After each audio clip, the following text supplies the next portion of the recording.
If I were you, always start your analysis by fundamentals.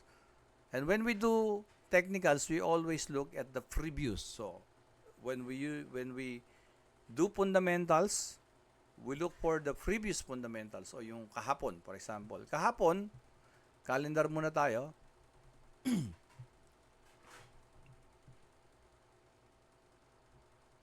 Maliwanag ba yung mic ko, mate? Maliwanag?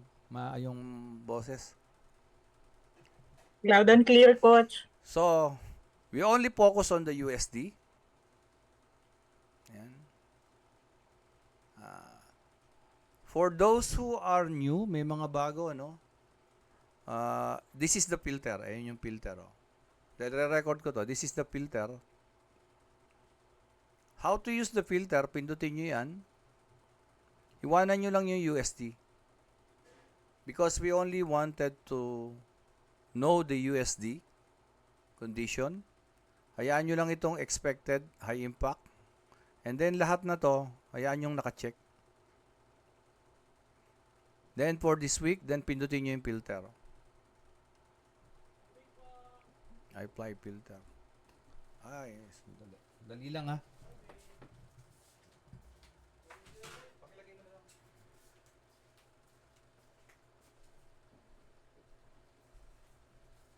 Magkano lahat?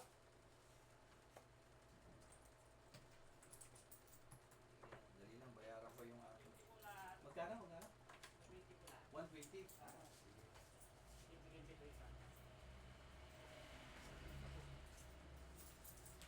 120.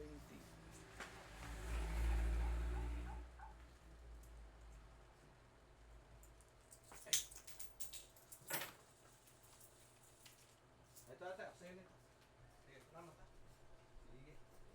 Pwede yan. Uli yung mga anak ko. Okay. Sorry. Nagpa-deliver akong tubig eh. Nasaan na ako? Aha. So, pag pinindot nyo na yon, yung filter, lalabas na to. Ayan, oh. Ang makikita nyo lang dito, puro USD.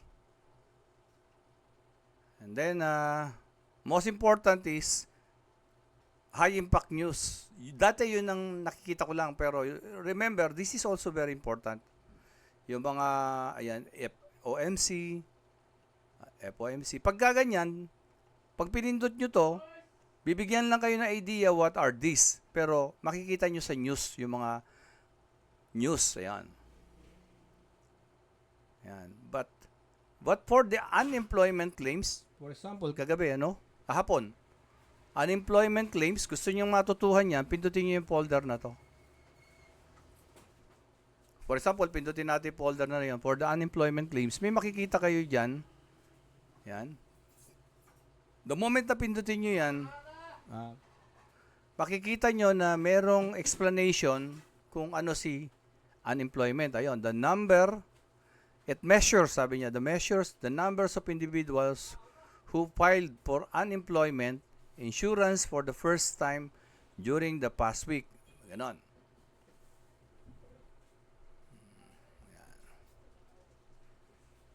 So, the actual, sabi niya, this is the actual, less than the forecast is good for currency. Bakit? Kasi nga, unemployment, ito, kung mababa kaysa rito, ibig sabihin, mababa yung nawalan o nag-file ng walang trabaho. Kagabi, ano nangyari? The actual is greater than the forecast. It means maraming nawalan ng trabaho. And for the USD, sabi niya, this is not good. If this is less than, good. Hindi less than. This is not good. So, hindi maganda. So, that's how we interpret yung unemployment. And then, close natin yan. There's another. Yun naman mga President Trump speaks. Usually, pag binasa mo yung mga news nila ngayon, very uncertain. Nagko-conflict ko. So, parang, ang summary niya is uncertain. So, kung ang business mo ay uncertain o ang ekonomiya ng isang bansa is uncertain, good or not good for the US? Di ba? Not good din. Dalawa na. For the past, how many months? Yan na yan eh, di ba? And then, 9:45, Philippine time ito, no? Flash Manufacturing, PMI. So, ano yung Flash Manufacturing? Buksan natin yung folder.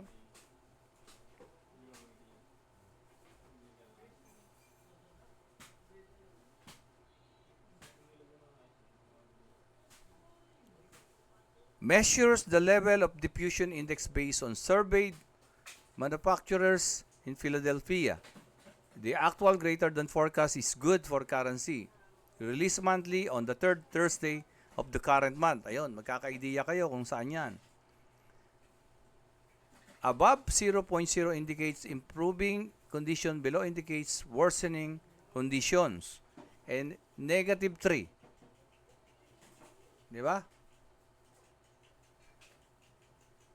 So, not good. Tama ba? Actual, greater than forecast. So, then not good pa rin, di ba? Pagtiyagaan nyo yung fundamentals, alam nyo, nung nandun ako sa isang community, hindi ko pinapansin to. Dami-daming tinitingnan, sabi ko. Pero ito yung long-term guide kung saan pupunta yung market. Hindi ibig sabihin tataas o bababa, pwedeng mag-sideways katulad na nangyayari ngayon because of uncertainty. Sa una lang yan nakakalito. Sabi nga yung isang kausap ko kanginang maga, noong una nalilito ko, pero habang araw-araw kong nadidinig, kasi araw-araw tayo nagsusum, di ba? Parang nakakabisado ko na. Then, di ba repetition, learning is a repetition, di ba? Maulit-ulit nang nag-shoot si Jordan. O, lalo siyang gumagaling. Diba? Plus manufacturing, buksan natin din, no? Kaya lang, nung nag-plus manufacturing na, actual greater than forecast, ayan, sabi niya.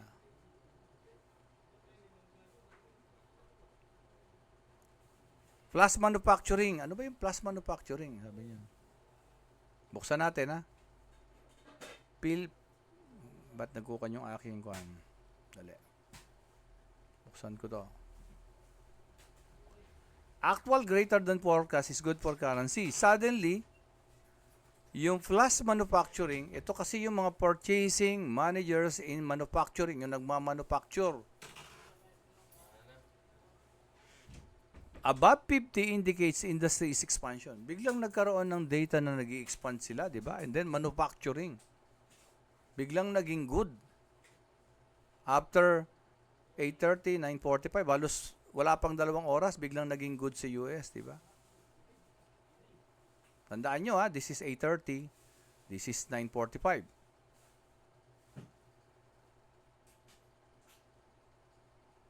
Then, services, ganun din, yung mga services, mga hotel siguro, mga, yung tawag dito, yung mga medical, anything about services, ganun din, tumaas din. Mapapansin nyo kasi pag nag-green is good. Pag nahihirapan kayong intindihin, tingnan nyo yung kulay. The color means not okay. The color green means okay. So, this is okay. So, ibig sabihin, USD, after 2 hours, become good. Di ba? Bilis ano? Bilis gumanda no economy nila. Oras lang, di ba? So, yun ngayon yung data natin, ha? Fundamentals. Kahapon. Ngayon, may lalabas na naman mamaya, no? Magsasalita si Powell. Ayan. Magsasalita siya. Ayan, magsasalita. Ayan.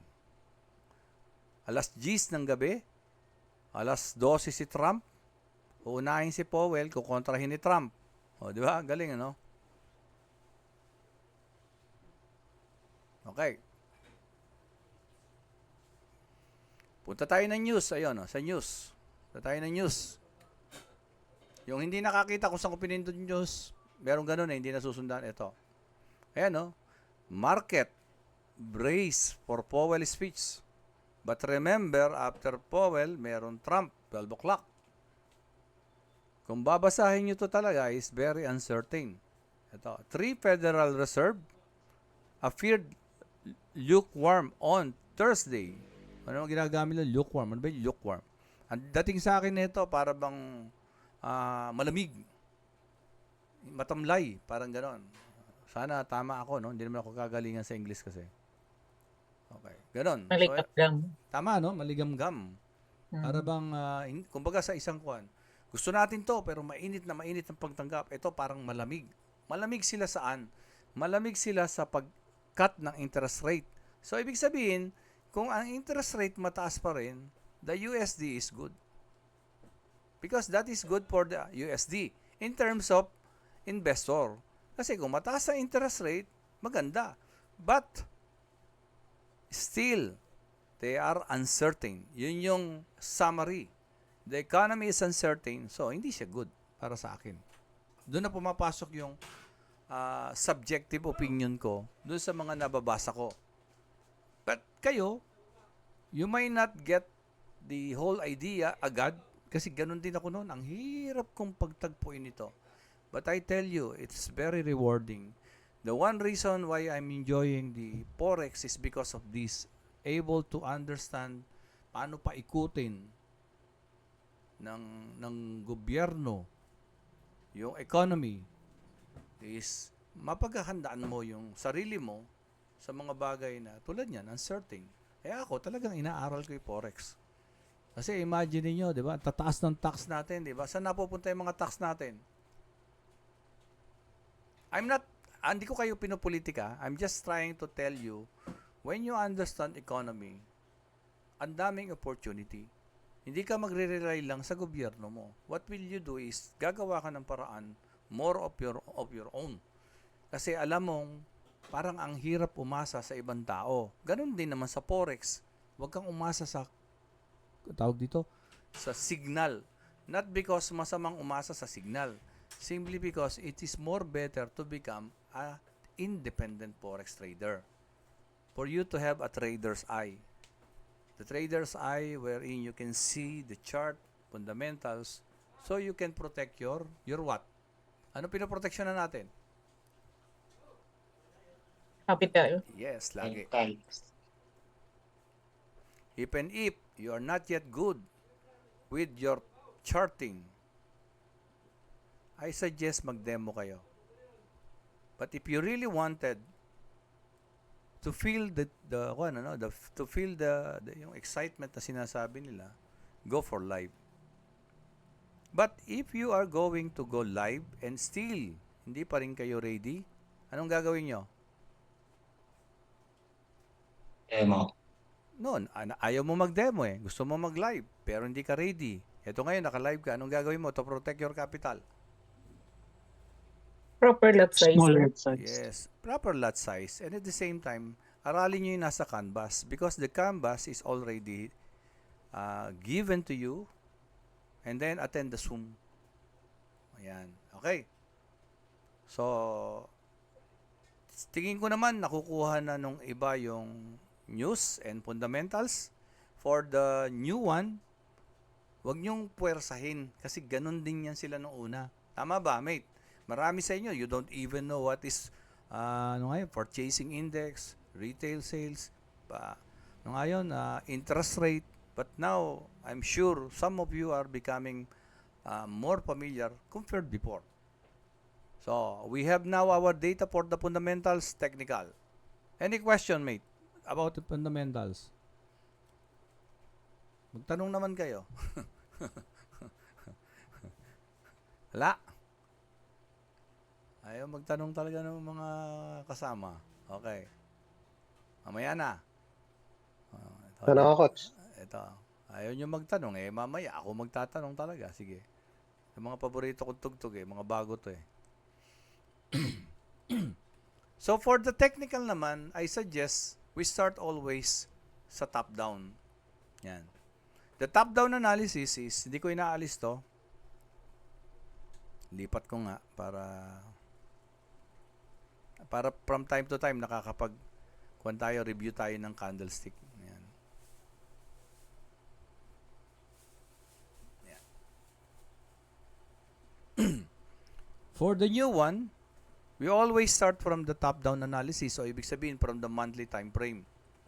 Then, nilalagay natin yung ating support and resistance This is also good kahit hindi bago ngayon kasi nare-remind tayo about the direction or bias nung higher time frame. We always set our support and resistance based on the previous month. For example, now it's August. So, we will base our support and resistance on the monthly on the July. So, ito yung support natin. Coach, pwede ba sa body? Pwede. Pwede ba sa low? Pwede. Pwede ba doon sa gawin nung close nung nakaraan? Pwede. Ang hinahanap lang naman natin dyan, nasaan yung present price relative doon sa support. Nasa loob. 'Di ba? O nasa ibabaw ng support. Support, price should always be above the support. And then, kailangan ba talaga dito, mate? No. Nagiging subjective lang yung forex trader, pero hindi ibig sabihin, yan ang rules talaga. Probability lang yung pwede mangyari. Okay? And then, eto, dito, pwede rito sa last month, actually pwede yung itong month na to kasi yun na yung naabot niya eh. Nag-react na siya ron, pwede na rin. But, ang nagiging practice kasi natin dito sa previous month, but if you want dito, pwede rin. For example, dito, ayan. Itong present month na to kasi ang layo na nung price nandito sa baba, ayun yung price. So dito natin lagay. Pero previously, pag pinanood niyo yung mga video natin, dito. O, diyan na lang muna. Sige. Okay? So alam na natin ngayon that the price is in between these two lines and the support is yellow line, solid. Resistance is long dotted line. Weekly. And looking at the candlestick, parang ito identical siya rito. The price open here, ayun identical ito, di ba? Identical. And then diretso tumaas. Very strong ang buyer. At sa sobrang lakas niya, inangat niya pa. But at this point, napagod. So, si buyer, si seller ngayon. And at the moment, andito ngayon yung price. Yan. Ngayon, lumalabas, yung price is tinulak ni seller. Kung titingnan mo si monthly. But we have to go down weekly para at least ma-narrow natin yung ba talaga yung nangyayari. Baka naman iba na. That's the idea of top-down analysis. Okay? So, we have to go weekly. Yan, yan. So, weekly. Yan.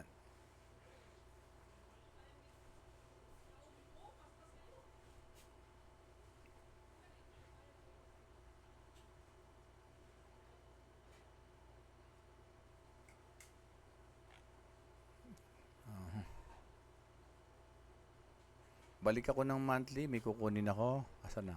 Ayun.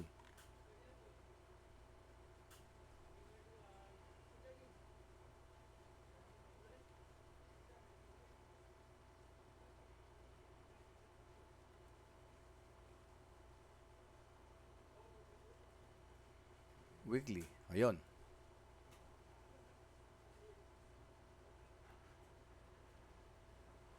So, this is monthly candlestick na kinuha ko, kaya kinuha ko siya.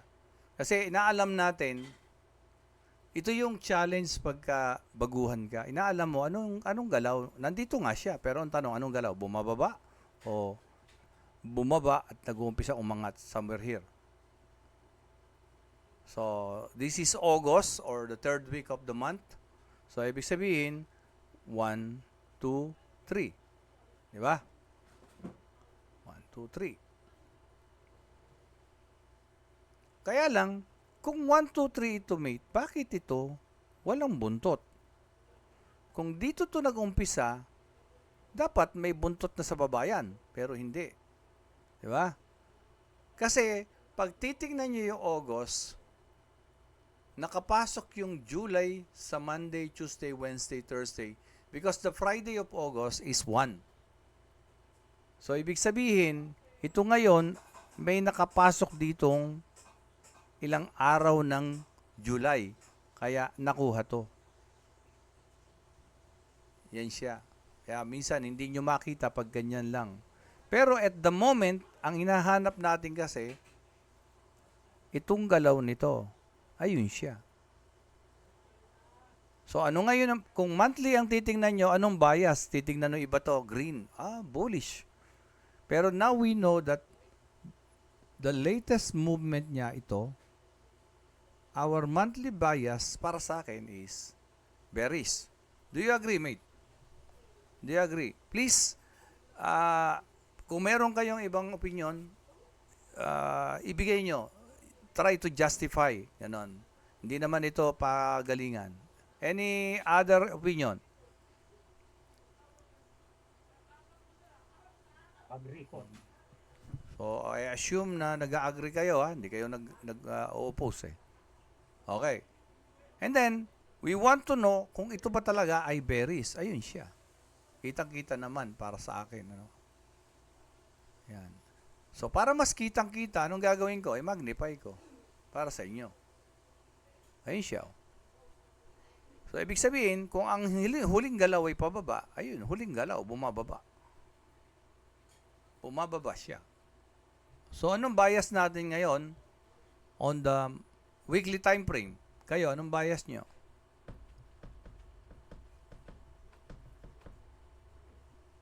Based on the candlestick, mate.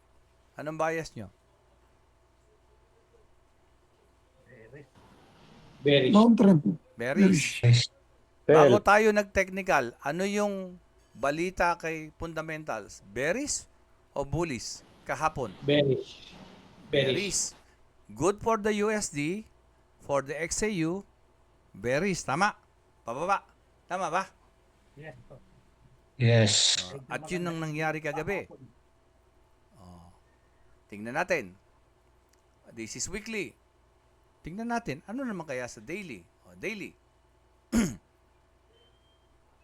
Daily, kahapon, every candlestick is daily. So, this is the daily. And then, pag titignan mo sa body, okay, bearish, tama. Yun nga lang, may konting rejection. Pero, looking at the body, mas malaki pa rin ang ating candlestick at ang rejection nasa ilalim. So somehow, ang nangyari is, nag-open ang market dito. Nag-open ang market dito, bumaba. Medyo napagod. Yung seller, nag-take over yung buyer, pero hindi naman na-take over ng todo. The body is still red. Signifies strength kumpara sa weak. Mas malaki pa rin yung body. Although na hindi kalakihan yung body katulad nito. But still, di ba? Bearish pa rin siya. And then, following the previous day, ito, di ba, nag-react yung resistance na to? Kaya lang, hindi ko pa nabago, no? Balikan nga natin para mas maitama.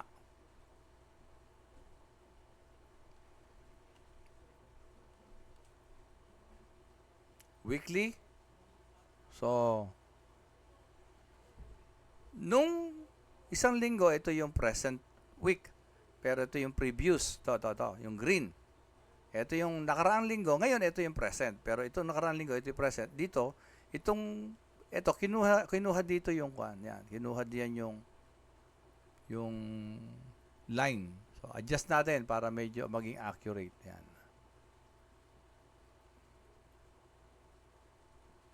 So, lagay natin doon yung line. Since yung price ay nasa ilalim, aayusin natin to ngayon. Gagawin natin tong blue long dotted line. It means the line is nilagay nung weekly at siya ay resistance kasi yung price nasa ilalim. And the price below, ayun, may nilagyan ng blue. Pero mate, malapit na yan sa line ng yellow. Yes, malapit naman na talaga. Okay, pero lagyan natin. Mamaya ko paliwanag kung bakit. So, now, The resistance and support from weekly is already set. Punta tayo ng daily. Balik tayo. Ayun siya. So, kung mapapansin nyo, medyo binaba ko, mas nag-align na yun. No?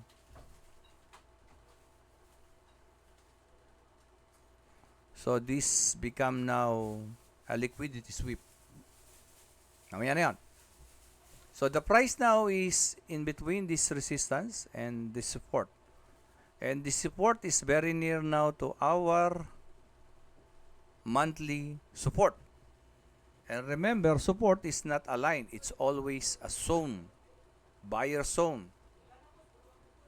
And remember, we have yung tinatawag nating FBG o the fair value gap na nung isang linggo pa natin pinag-uusapan na isasara. Naisara ba, mate? Naisara ba? Yes, coach. Hindi nga lang Apa. hindi nga lang yung, 'di ba? Yung hindi nga lang yung biglang sinara. Kasi nga remember, this is an impulse move or the breakout from this consolidation. And this become a good pullback. A good pullback means a good breakout, and a good pullback means possible na magtutuloy ito. 'Di ba? Possible. Possible, ha? Okay, hindi pa tayo tapos. So, mate, bakit mayroong line na green? Anong ginagawa ng line na green na yan dyan? So, the line na green, nilagay lang naman yan dahil dito sa line, sa buntot na to, sa buntot na yan, buntot na yan, buntot na yan. On the daily, this is high. This is lower high.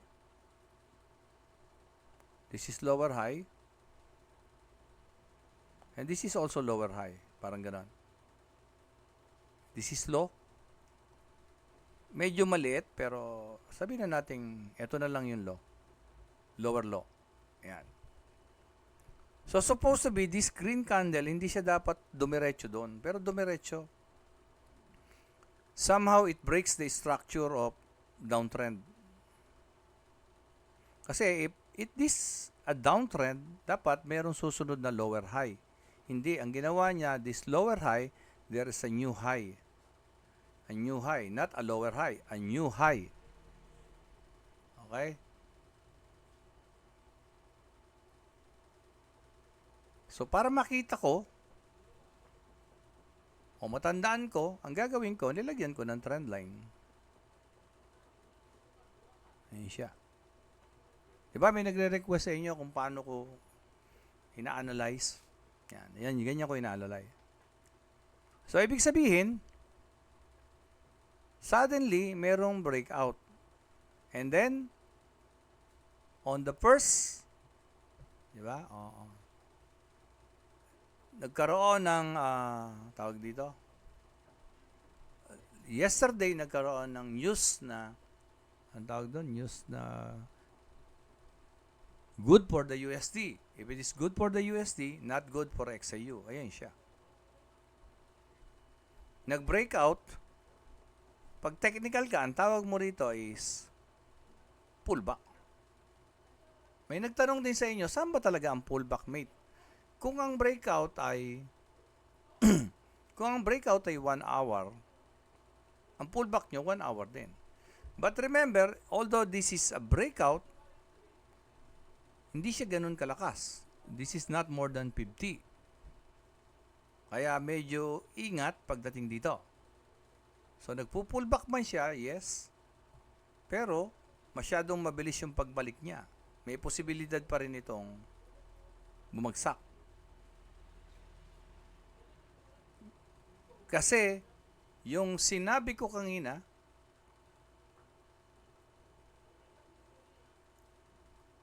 high, lower high, lower high. Pwedeng ito ay hindi considered na lower high. Pwede. Yung iba, ang tingin dito, hindi lower high. Subjective kasi yan talaga. Tingnan nyo, ha? So, ibig sabihin, kung ito ay hindi lower high, ito ang lower high, Ito ngayon ang lower high. Andun pa rin yung, ba? Andun pa rin.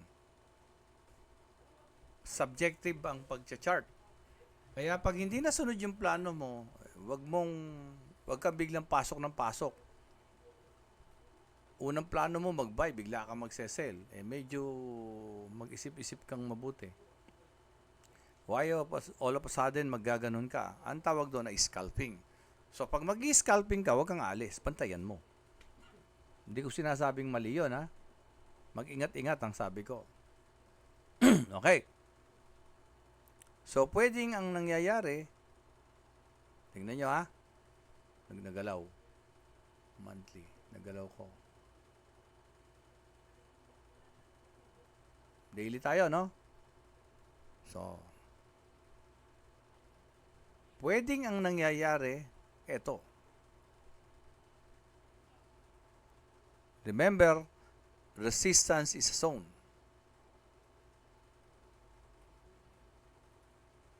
Ayan. Nakita nyo, ha? Ginawa ko, ha? So, ito yung zone.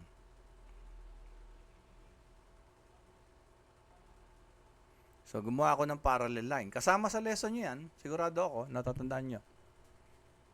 Diba? May lesson kayong ganyan kay coach. So, the trend line is not on. So, siya.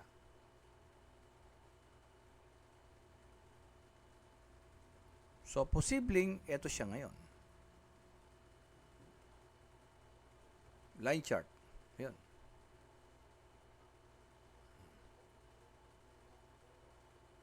Ayan siya. Okay? So, lumalabas. This is the fair value gap on a daily time frame. What if bababa ako ng nakakasunod ba kayo o nababagalan kayo masyado? Okay lang ba yung bilis? Okay lang, coach. Okay lang. And then, di ba, yun, no? Ayan.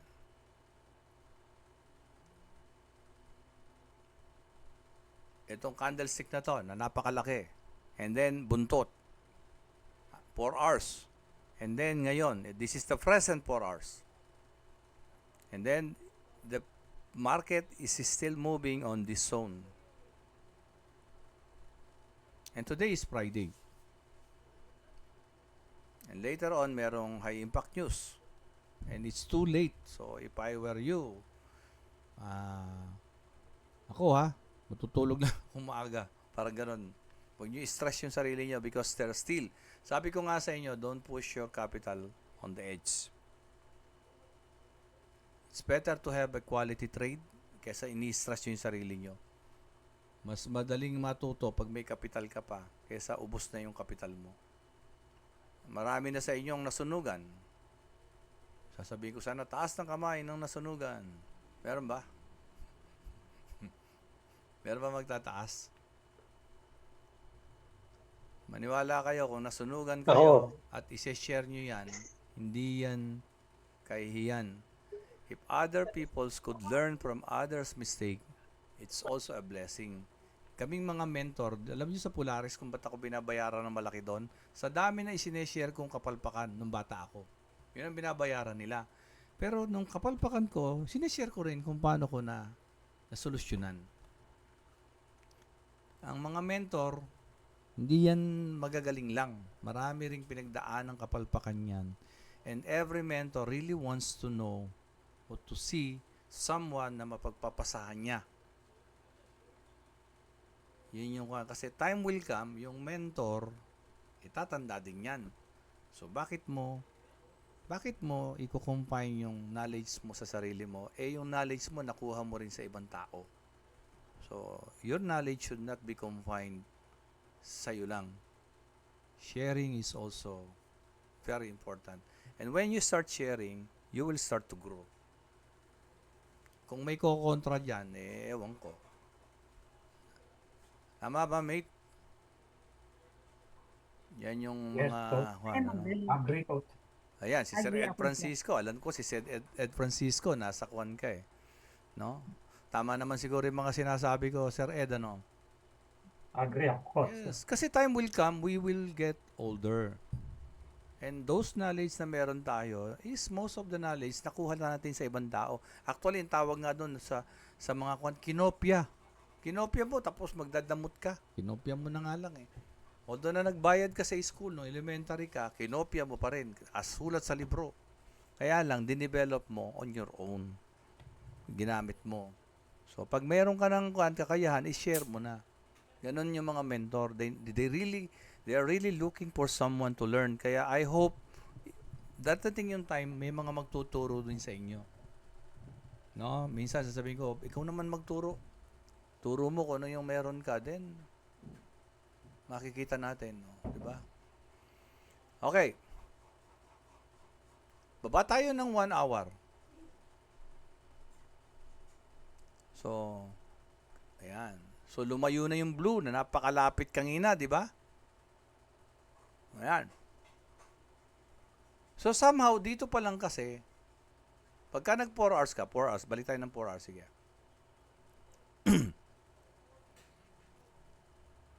Di ba ito? 1, 2, 3. May pair value gap dito, di ba? Tama? Tama, Jet?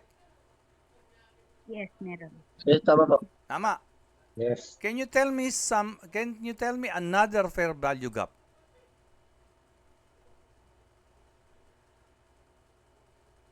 One, Pinakababa. 2, meron Sa dito? baba Dito niya. meron? This is 1, Yan. 2, 3. Di ba? Ayun, no? Yes, dyan. Yes. Nasara na ba? Hindi pa. Di pa. Very good. Yes. Si Mimi Chua, alam ko, pumapasok ka kahapon. Nakapasok ka ba kahapon, mate Mimi? Hindi po eh. Di ba? Di talaga kita pinapasok eh. Bakit po, Hindi late? ko napansin. Hindi ko napansin. Sabi ko na nga Kaya po nung eh. nakita ko late na, sorry ah. Anyway, It's andito okay, naman tayo. no problem. Hindi naman tayo matatapos. Tuloy-tuloy That's lang ito.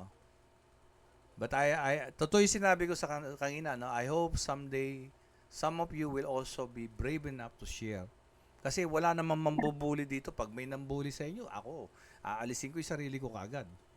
Ako aalis. Tama po. Diba? Kasi the more you share, the more you learn. Yes, yes.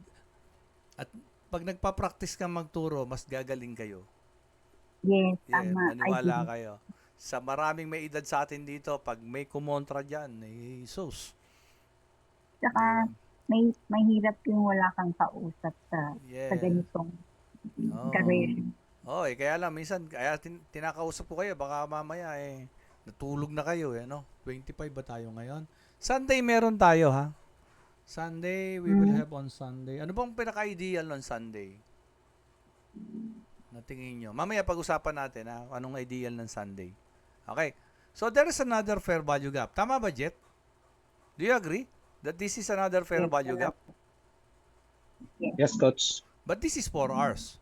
Meron tayong tinatawag na refine zone. Nire-refine natin yung zone natin.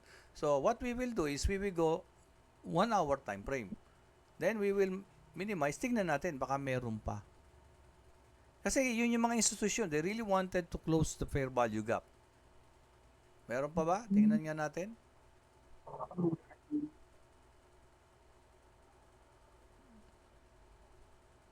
Ito, Mukhang wala. yun. Ito, wala na to. Ito, wala na rin to. O halos wala na. No? Wala na. So, ibig sabihin, ito yung, pero may consolidation kasi. But still, kung titingnan nyo, this is the lower low. So, ito ngayon, kung papansinin nyo to, yan siya. Di ba? Ito ngayon, halos nagpapantay. Pantay lang ito eh. Anong sign na tataas, mate? Meron na ba? Yung iba rito, makikipagsapalaran talaga. They will buy here. Bakit? Ito nga siya. Wala pa. Ito, diba? Pero kung ang tingin mo is long term, I'm not talking about scalping. Tingin mo long term, tingnan nyo ha, magpapalit ako ng chart ha. Ng ano.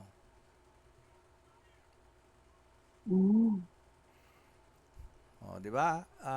Sabihin na natin meron tayong tinatawag na high, lower high, Okay. low. Actually, ito parang lower low pero hindi ganun ka very significant, di ba? Kung bababa man ito dito, ito yung lower low, di ba? Ito, 1, Lower low. 2, kung dito bababa, let's say dito bababa, this is also a higher low. Yes. A higher low. Pero kung ang titingnan natin ito. Yan. Lower low. So this is a downtrend from a lower time frame. So ibig sabihin, eto siya. If ito bumalik, at hanggang dito lang bumalik at bumaba uli, so the downtrend on the lower time frame still exists. But if this line goes beyond this high, iba na usapan. And then bumalik, hindi niya binrake ito, there's another higher low, at nagkaroon ng consolidation, then there's a breakout, pwede na kayong pumasok dito. But I guess for this day, ako parang retired ako for this day. Ayoko Yan, makipagsapalaran. malabo Okay? That's how we preserve our capital. We choose a quality trade. Any question? Nakuha nyo, mate? Yes. Yes. And at the same time, maghihintay ba kayo hanggang alas 12 ng gabi kay Trump? No way. Di ba? Tapos, sabihin na natin kumita ka ng $1. Although na hindi naman yung dollar ang pinag-uusapan natin, yung kumita. Pero, ask yourself, yung time ba na yon is good for you? Baka mamaya may trabaho kayo. Our Forex trading is still our passive income. This is not our primary income. Ang aim natin dito is matuto, eventually maging primary income, but at the moment, this is not our passive income. Kung may mga trabaho kayo, wag nyong hayaang masira kayo sa trabaho nyo. At hindi kayo bubuhay ng $1, $2, and then the following day, mababawian ka ng $1, kikita ka uli ng $5. This will not get you somewhere. Sa ngayon, ha? So, give yourself time. And kayo man siguro yung boss nyo, dapat lang na yung pinapasweldo niya sa atin is pahalagahan natin. So, be very smart kayo with regards to learning yung pag-aaral ng trading. Fair enough, di ba? Kasi anong gagawin mong puhunan pag wala kang trabaho? Kahirap nung nagte-trade ka tapos inaasa mo dito, bibili ako bukas ng bigas. Di ba? May trabaho kang matino. So, time will come, makikita nyo, ako, nag-retired na talaga ako kasi may other skills naman ako. Tapos ito, medyo okay na tayo dito. Pero may other skills kasi ako. But for you, wag nyong pressurein yung sarili nyo. Especially kung hindi nyo pa kabisado, learn the basic, master the basic, and enjoy the canvas. Yung canvas na yan is hindi yan lang na-develop nung 2 months. I've been doing trading for almost 8 years. That is the product of my many years of experience na ibinigay ko sa inyo. Okay? So, sana gamitin nyo yung canvas. I don't know how to use canvas before, pero ni YouTube ko. I don't know how to create video before, ni YouTube ko. I don't know how to create FB ads, ni YouTube ko, pero nag-aral ako. So, I'm 56 years old. If others can do it, you can do it. Ano naman. Okay? So, any question, mate? H4. So, sana malinaw na to. I don't intend to go lower time frame today. Dandahanin natin. Okay? So, magsa 7:30 na so that the batch advance, maka-attend pa rin kayo kay coach na wag masyadong bugbog. Any question, mate? Naka-record ito. Any question para kung may magandang tanong? Sir Ed, baka may tanong ka na maganda kanda na naka-record pa rin, may record Wala natin. lang, Coach. Okay lang. Salamat. Okay. Mate Jet, any question? Wala naman, kaya lang yung movement kahapon ng ng high impact, Ha? yung movement ng Panalo ka ba impact o ng percent. panalo yung market sa hapon? Ala, ako ngayon busy sa labas. Panalo yung market, ano? Oo. Any other kwan, ano? Any other na kwan? Sino ba? Sino ba mga nandito sa loob? Si Mate Carol. Kumusta na Mate Carol? Coach, permission to leave. May klase pala mamaya. Sige. May klase kayo. Sige, I will let you go now para makapag-ready kayo mamaya, ano? So, sige. Yes, 7:30 yata. O, 7:30. Tamang-tama yung kwan natin, ano? Okay.